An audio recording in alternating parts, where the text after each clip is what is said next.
What's going on, guys? Today I'm going to talk about hybrid mech mods and hybrid top caps and explain to you guys how to properly use these devices.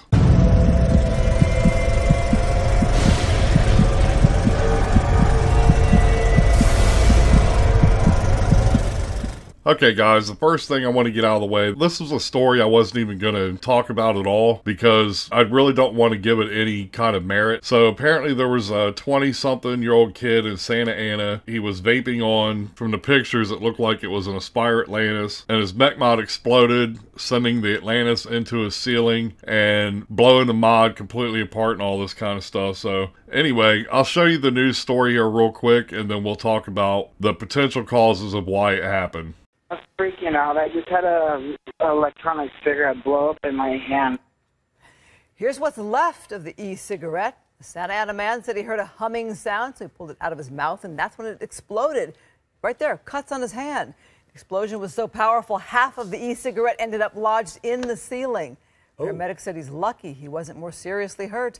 There have been other reports of this happening. Okay, so more than likely the culprit was this kid took an Aspire Atlantis tank. Most people are saying he probably put it on a 4.9 mod, which is very similar to the simple mod. The similarities are that they both have hybrid top caps, and this right here is a hybrid top cap. So what happens when you're using a hybrid top cap, something like this simple mod or the 4.9 or the 29 mod, is your battery goes in through the bottom. Of course, you want to put the top, the positive, facing towards the 510. As you can see right there, the top of the battery is actually showing, or when you put your RDA on here, the bottom of it actually makes contact with the top of the battery. And what that does is that allows for less voltage drop, which means it's going to result in a harder hit and just a better overall vape, in my personal opinion. In order to use something like this, you need an RDA. For example, if you look at this Tobe Addy, see that 510 sticking out right there? Okay, here's the outer part of the 510, and then the pin is actually protruding out. And this is protruding out a really good distance.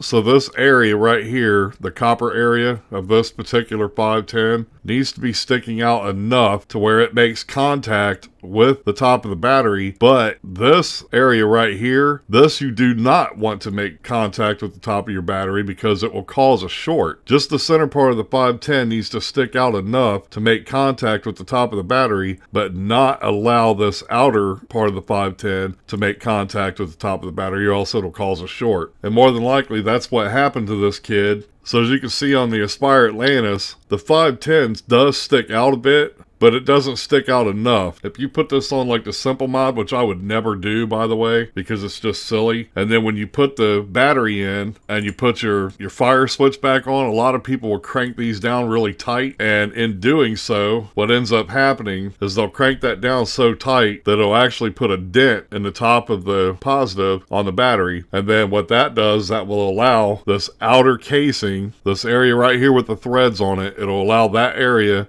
to make contact with the top of the battery and then short the battery out, and then that's where you get problems with venting and possibly, in extreme cases, an explosion. So basically what I'm saying is, if you have an Aspire Atlantis or the Kanger sub tank or some other tank like that, and the 510 is not adjustable where you can adjust it out yourself, see how this doesn't have any way of adjusting it, it's just kind of there, do not use these type of tanks on hybrid mods. You're only going to cause yourself problems by doing so. The problem I have is that the media, like you heard the newscaster in the video, they like to fearmonger. They don't want to explain anything about vaping. They just want to completely crap on it. In the video, it looks like there was a yellow battery, and it could have been an MXJO or some other similar type of sub-ohm battery, or a battery that would be safe for sub-ohming, and that is batteries that have at least a 20 amp continuous output. So for example, right here goes a Samsung 25R.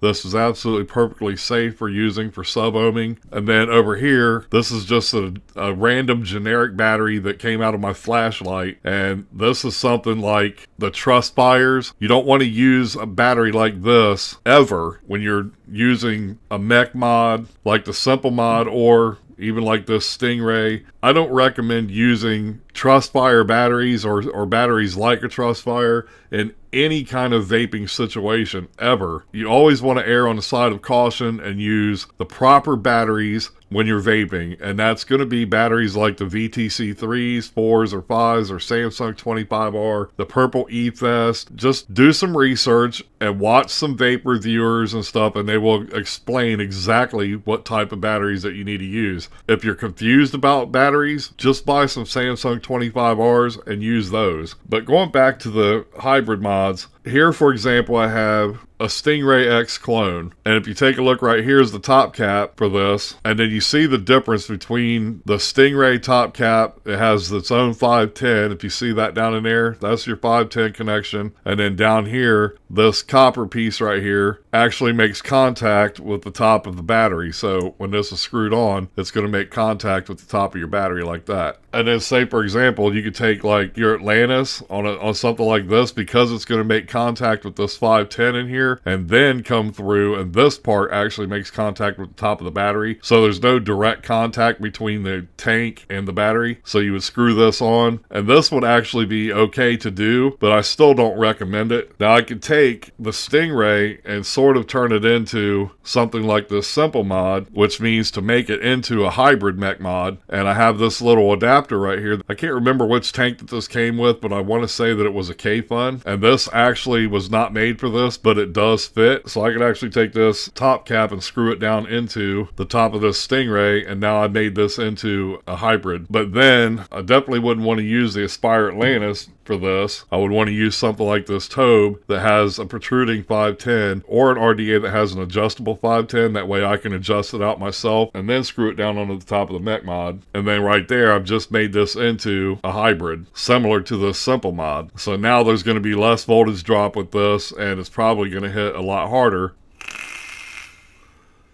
Now this is working properly and acting as a hybrid mech mod because everything is making the proper connection. My 510 pin, the center of it is adjusted out on this Tobe Addy, and it's adjusted out enough to where it doesn't allow the outer casing, the threaded part of the 510, to make contact with the top of the battery. So let me go ahead and take a vape on it real quick. And there you go. You just have to watch videos, guys, and be safe. Pay attention to what you're doing. If you're going to get into sub-ohming or into using hybrid mech mods or something like that, you need to do proper research and understand that the 510 must make contact with the top of the battery, and you want to make sure that in no way does the outer part, the threaded part of the 510, make any contact whatsoever. As soon as you push the fire button, it's going to let you know immediately. And how it lets you know, that's anybody's guess. I've actually done it before, and what happened was my mech mod, happened to be this simple mod.